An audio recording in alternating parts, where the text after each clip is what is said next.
More now on the Conference of Parties Climate Summit underway in Poland, where world leaders are meeting in the heart of the country's coal mining industry to discuss what can be done about global climate change. The two-week-long meeting comes amid a series of reports saying that climate change processes are in full swing and that some may be unstoppable. But as viewers Ladita Hoke reports, a consensus on reducing pollution and other factors believed to be contributing to climate change remains elusive. Tens of thousands of protesters marched in Brussels Sunday ahead of the climate conference in Poland to call for international solidarity in the fight against climate change. The goal of this demonstration is to put pressure on political leaders to take concrete measures to limit climate change and adopt measures for the environment. Meanwhile, in France, violent demonstrations on Saturday in Paris against President Emmanuel Macron's energy policies left more than 250 people injured, and hundreds of others were arrested.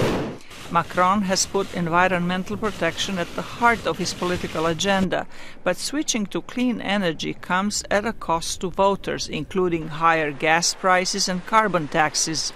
Activists blame the voter backlash on a lack of education about the climate change and say the industrial leaders benefit from it. It's the minority of the rich, the 1% that is owning these factories, that is doing all this unethical stuff, and they are the least affected by it because at the end of the day they have so much money, they can escape, they will always find a way to do stuff, but it's really damaging simple farmers in Africa and Asia who have nothing but a field of potatoes, who's going to be completely overtaken by the sea.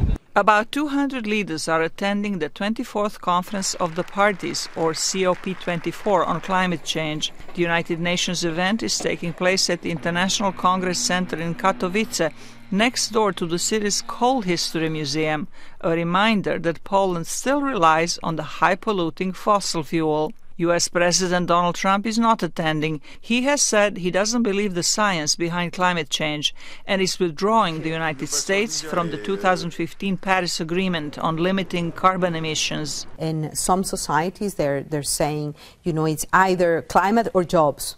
It doesn't go like that.